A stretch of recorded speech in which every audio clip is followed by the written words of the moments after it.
Kapittel 1. Kongens utfordring. Det var en gang en konge. Han hadde en datter, en vakker prinsesse.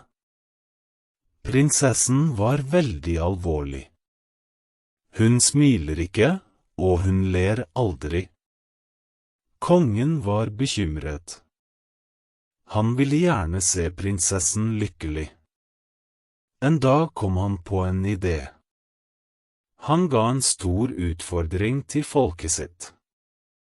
Den som kan få prinsessen til å le, sa kongen, skal få gifte seg med henne. Han lovet også halve kongeriket. Mange menn ble veldig spente. Nyheten om kongens utfordring spredte seg raskt. Både rike og fattige ville prøve. Mange unge menn dro til slottet for å få prinsessen til å le. De prøvde alt mulig. Noen fortalte morsomme historier. Andre danset og laget rare grimaser. Noen prøvde å synge, mens andre spilte musikk. Men prinsessen bare så på dem. Hun smilte ikke. Ingen kunne få henne til å le. Ingenting kunne røre henne. En etter en måtte de gi opp. Kongen ble mer og mer skuffet. Han begynte å miste håpet. Kanskje prinsessen aldri ville le? Men kongen ga seg ikke. Prøv igjen, sa han til folket. Likevel kom ingen med nye ideer. Mange mente det var umulig. Så hørte 3 brødre om kongens utfordring. En av dem var Askeladden. De bestemte seg for å prøve. Kanskje en av dem kunne få prinsessen til å le. De pakket tingene sine og gjorde seg klare til reisen. Snart var de på vei til slottet. Kapittel 2. Askeladden og brødrene. De 3 brødrene het Per, Pål og Askeladden. Per var den eldste, og trodde han var best. Pål var den mellomste, og han likte å gjøre som Per. Askeladden var den yngste, og han var litt annerledes. De 3 brødrene fikk høre om kongens utfordring. Per og Pål bestemte seg for å dra først. Per sa til Askeladden, du kan bare bli hjemme. Dette er for store gutter. Pål lo og sa, ja, Askeladden, du passer best hjemme hos far og mor. Askeladden var rolig. Han svarte ikke, men han ville også prøve. Først dro Per av gårde. Han hadde nye klær og fine støvler. Han gikk med raske skritt. Jeg skal få prinsessen til å le, tenkte han. På veien møtte Per en gammel mann. Mannen så sliten og fattig ut. Kan du gi meg litt mat? Spurte den gamle mannen. Jeg er veldig sulten. Per smilte og sa, hvorfor skal jeg gi mat til deg? Jeg trenger den selv. Den gamle mannen ble trist. Per gikk videre uten å hjelpe ham. Pål dro etter Per.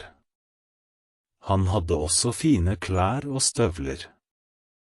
På veien møtte Pål samme gamle mann. Kan du gi meg litt mat? Spurte mannen igjen. Pål sa, nei, jeg har ikke nok til deg. Jeg skal til slottet, og gikk videre. Til slutt var det Askeladdens tur. Han hadde ikke fine klær, bare gamle klær. Han møtte også den gamle mannen. Kan du gi meg litt mat? Spurte mannen. Askeladden smilte og sa, Selvfølgelig. Jeg deler gjerne med deg. Den gamle mannen ble glad og takket Askeladden. Du har et godt hjerte, sa han. Askeladden spiste sammen med mannen. De pratet og hadde en god stund. Da de skulle skilles, sa den gamle mannen, jeg skal hjelpe deg senere. Askeladden takket den gamle mannen og fortsatte reisen sin. Han følte seg heldig og glad. Kapittel 3. Askeladden møter de gode hjelperne. Askeladden gikk videre mot kongsgården. Han var spent og gledet seg. På veien møtte han en mann. Mannen sto stille og lyttet til bakken. Hva gjør du? Spurte Askeladden. Mannen svarte, jeg kan høre gresset vokse. Askeladden ble imponert. Vil du bli med meg til kongsgården? Spurte han. Mannen nikket og sa ja. Han gikk sammen med Askeladden. Litt senere møtte de en annen mann. Denne mannen hadde et øye på hvert øre. Hva kan du gjøre? Spurte Askeladden. Mannen svarte, jeg kan se alt, selv om det er langt borte. Askeladden syntes det var fantastisk. Han inviterte også denne mannen med seg. De gikk videre alle tre. Etter en stund møtte de en tredje mann. Denne mannen hadde en stor sekk på ryggen. Han virket veldig tørst. Hvorfor bærer du på den sekken? Spurte Askeladden. Jeg kan drikke opp alt vann i en innsjø, svarte mannen. Askeladden smilte og sa, du må bli med oss. Mannen nikket og ble med. Nå var de 4 som gikk sammen. Askeladden følte seg sterkere med vennene. Etter en stund møtte de en 4. mann. Han sto med en stor sekk full av mat. Jeg kan spise alt jeg ser, sa mannen da Askeladden spurte. Askeladden lo og tenkte at han kunne bli nyttig. Han ba ham bli med.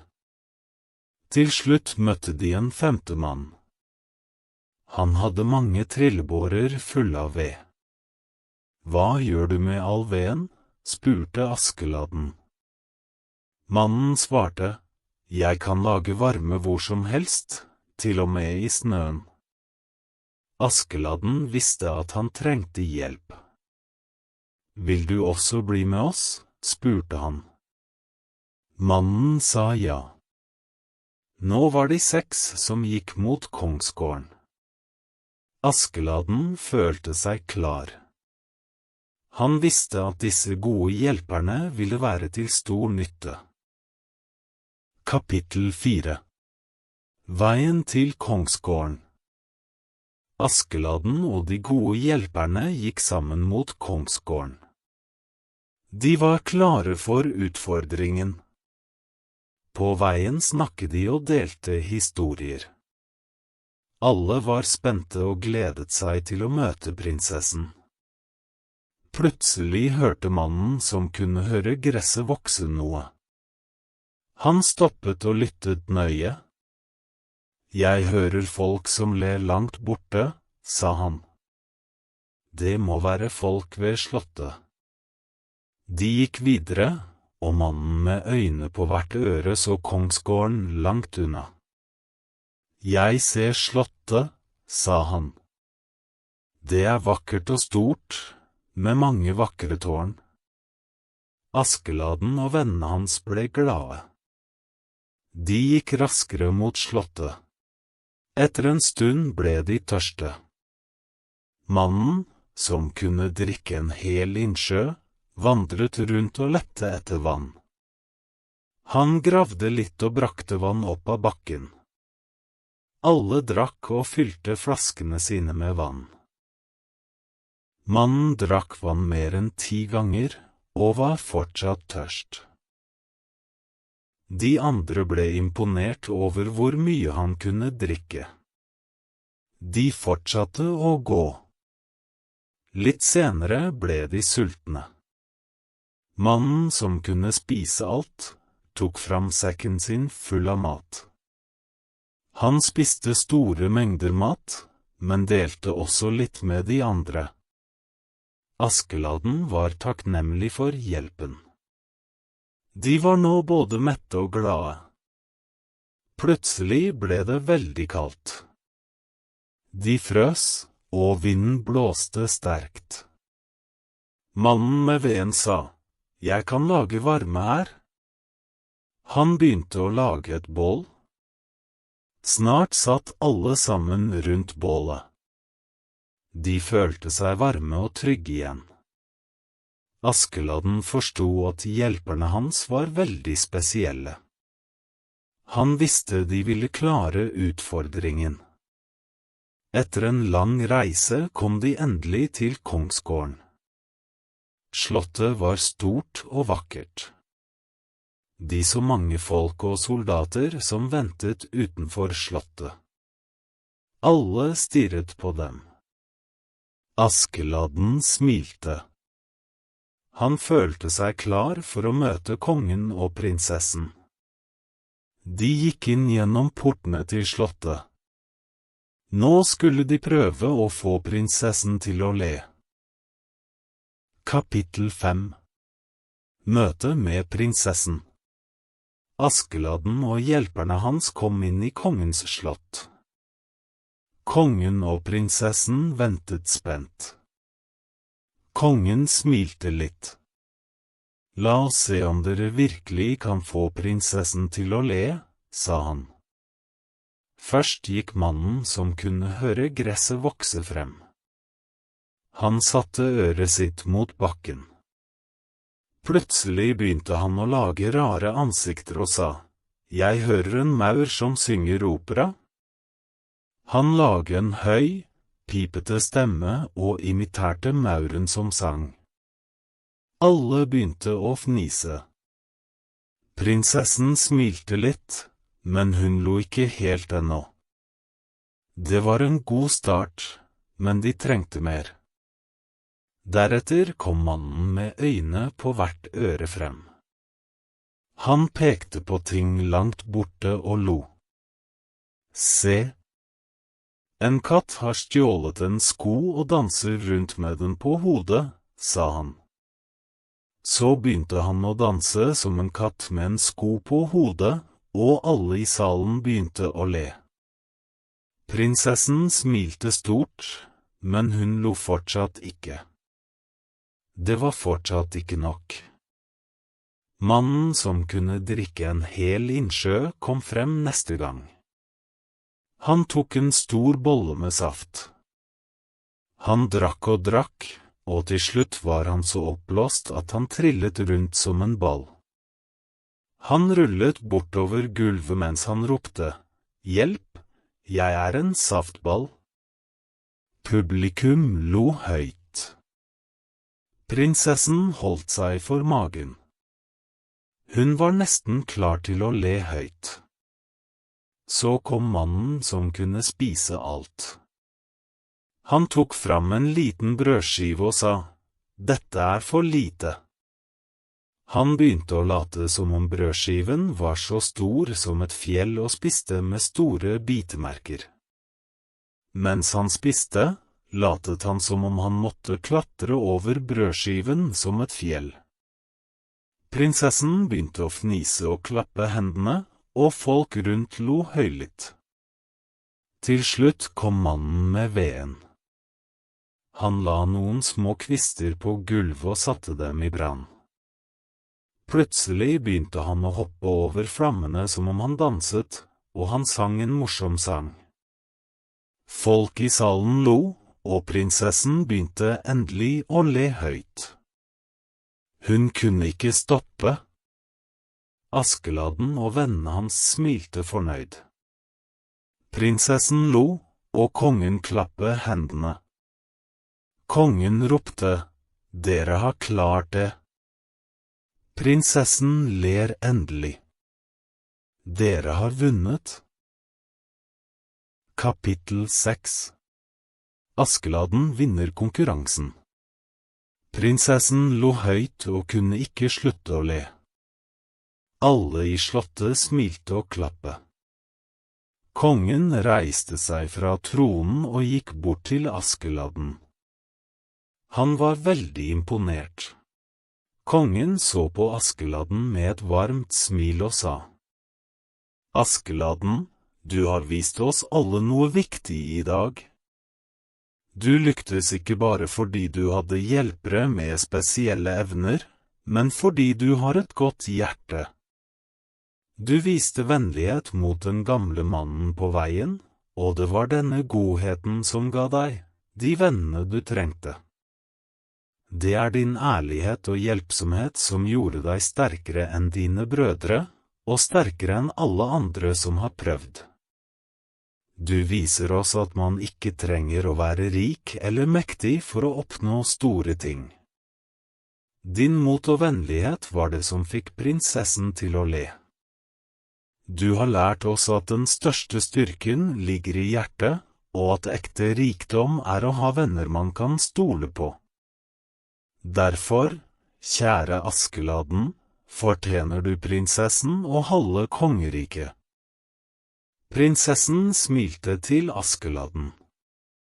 Hun var glad og likte hans gode hjerte og humor. Alle i kongsgården feiret og ropte hurra for Askeladden og prinsessen. Kongen holdt en stor fest. Det var mye mat, musikk og dans for alle gjestene. Askeladden sine gode hjelpere var også der.